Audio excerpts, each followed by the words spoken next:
जय श्री कृष्णा, जय श्री राधे। मित्रों, आप सभी का हमारे चैनल में एक बार पुनः स्वागत है। प्रिय मित्रों, आज का प्रसंग है एक गरीब बुद्धिमान बहू की 3 बातें गांठ में बांध लो, हजारों पीढ़ियों तक अमीर बने रहोगे। प्रिय मित्रों, वीडियो शुरू करने से पहले मेरा आपसे एक निवेदन है। अगर आपने हमारा चैनल सब्सक्राइब नहीं किया है तो आपसे हमारा ये निवेदन है और आशा है कि आप हमारे चैनल को सब्सक्राइब जरूर कर लें। प्रिय मित्रों, आपका एक सब्सक्राइब हमारे लिए बहुत बड़ा महत्व रखता है। प्रिय मित्रों, ये कहानी आपके जीवन के लिए बहुत ही शिक्षाप्रद व रोचक होने वाली है। मित्रों, मेरा आपसे ये निवेदन है कि इस कहानी के अंत तक जरूर बने रहें और अपने जीवन के लिए हमेशा के लिए खुशहाल बनाएं। मित्रों, ज़्यादा समय बर्बाद ना करते हुए आइए देखते हैं सीधा कहानी की तरफ। देखिए दोस्तों, एक बार एक राजा ने अपने मंत्री से कहा, मंत्री, हमें ये बताइए कि हमें हमारे राज्य के खजाने को भरने के लिए रुपए के लिए कैसे खर्च करना चाहिए और किस प्रकार खर्च करना चाहिए ताकि हमारे राज्य का खजाना हमेशा के लिए रुपयों से भरा रहे। दोस्तों, तब राजा मंत्री से कहने लगा कि हम चाहते हैं कि राज्य में चारों ओर सूचना करवा दो कि जो भी व्यक्ति राजा के सही प्रश्नों का उत्तर देगा, राजा उस स्त्री या पुरुष को इतना धन देगा कि सारे जीवन उसके पास में धन की कभी कमी नहीं रहेगी। प्रिय मित्रों, इतना ही नहीं बल्कि राजा ने मंत्री से और भी कहा, एक सूचना और करवाना, यदि मेरे प्रश्नों का उत्तर नहीं दे पाया, चाहे स्त्री हो या फिर पुरुष हो, अगर मेरे प्रश्नों का उत्तर नहीं दे पाया उसके लिए निश्चित रूप से दंडित भी किया जाएगा। इधर क्या होता है मित्रों, मंत्री ने राजा की बात सुनकर के इधर चारों ओर सूचना भिजवा दी कि राजा के प्रश्नों का जो भी सही उत्तर देगा उसके लिए राजा माला माल कर देंगे, उसके जीवन में कभी धन की कमी नहीं होगी।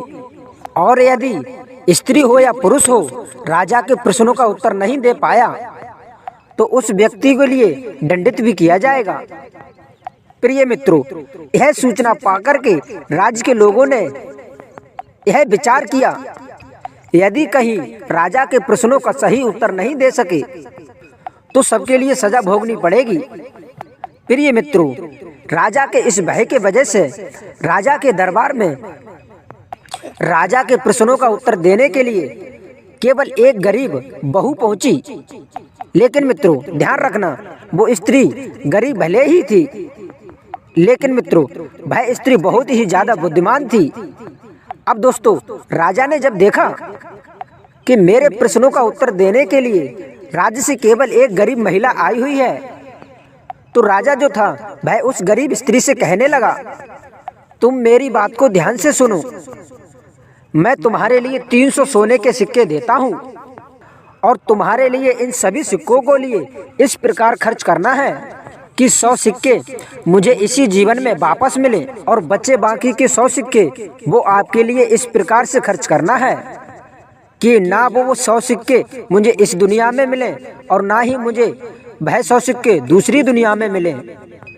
मित्रों, इधर क्या होता है कि अब तो वह स्त्री राजा से 300 सोने के सिक्के लेकर के और अपने घर वापस आ जाती है और फिर असमंजस की स्थिति में पड़ गई।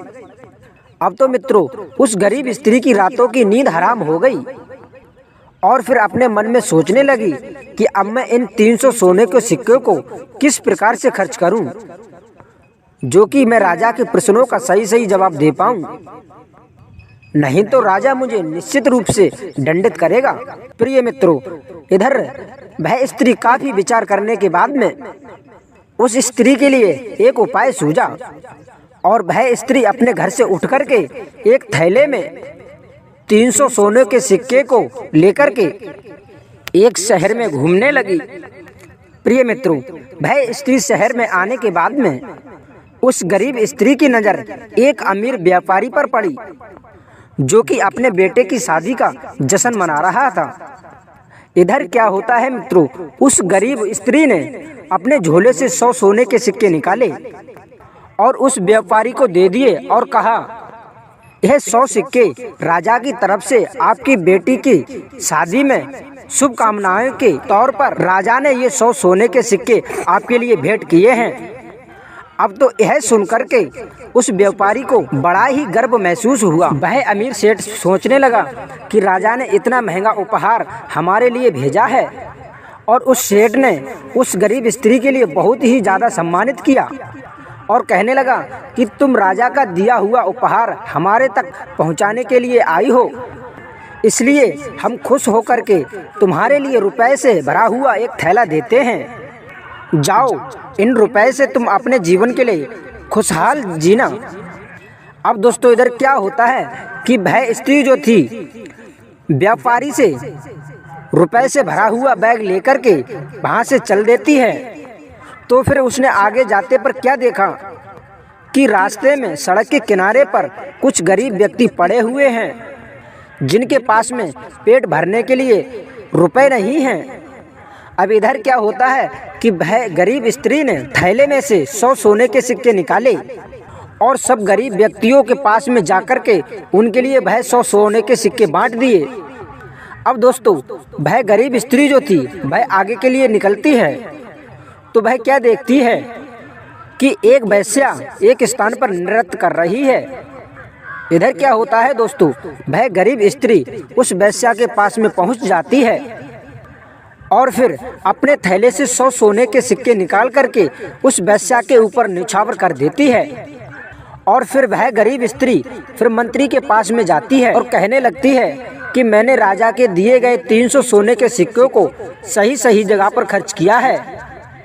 इधर दोस्तों जब अगले दिन सुबह के लिए जब राज दरबार लगता है, तो फिर वह गरीब स्त्री उस राज दरबार में पेश की जाती है। तो फिर राजा उस गरीब स्त्री से उसके द्वारा खर्च किए गए पैसों व उस सारी घटना के बारे में पूछते हैं और कहने लगा कि बताइए, तुमने मेरे द्वारा दिए गए 300 सोने के सिक्के किस प्रकार से खर्च किया है। अब इधर क्या होता है मित्रों कि उस राजा की बात सुनकर के उस गरीब स्त्री ने पूरी घटना बताई और कहने लगी कि हे राजन, मैंने सोने के 100 सिक्के एक व्यापारी के बेटे की शादी में दिए हैं, जो आपके लिए इसी जीवन में व्यवहार के रूप में आपके पास वापस आ जाएंगे। और फिर मैंने इसके बाद में सोने के 100 सोने के सिक्के गरीबों में बांट दिए, जो कि आपको उस दुनिया में मिलेंगे जब आप यह दुनिया छोड़ करके दूसरी दुनिया में जाओगे। प्रिय मित्रों, फिर वह इस गरीब स्त्री कहने लगी, महाराज, मैंने अंतिम 100 सोने के सिक्के एक वेश्या के ऊपर न्यौछावर कर दिया है।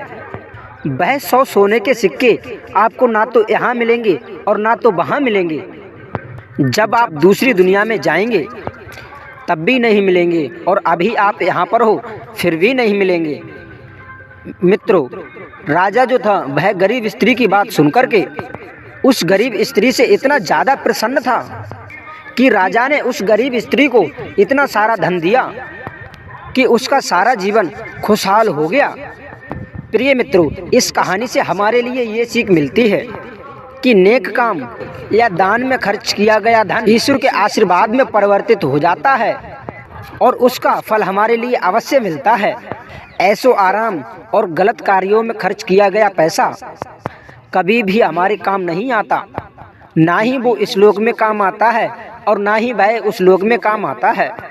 इसलिए मित्रों, माता लक्ष्मी कहती हैं कि धन के लिए हमेशा सोच और समझ करके खर्च करना चाहिए।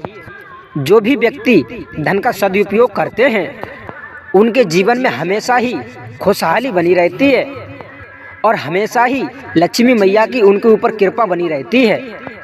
तो दोस्तों, आपको एक गरीब बुद्धिमान बहू की यह 3 बातें आपके लिए पसंद आई हों तो प्लीज़ इन 3 बातों को अपने जीवन में अवश्य उतारें और अपने धन के लिए बहुत ही सोच समझ करके खर्च करें। और मित्रों, साथ ही हमारे चैनल के लिए सब्सक्राइब अवश्य करें और अपने दोस्तों तक इस कहानी को, इस वीडियो को ज़रूर शेयर कर देना और वीडियो को लाइक करके कमेंट में हमें राय दें। मिलते हैं आपके लिए एक नई ज्ञान चर्चा के साथ में अगली वीडियो में। तब तक के लिए सभी भक्तों के लिए जय श्री कृष्णा, जय श्री राधे।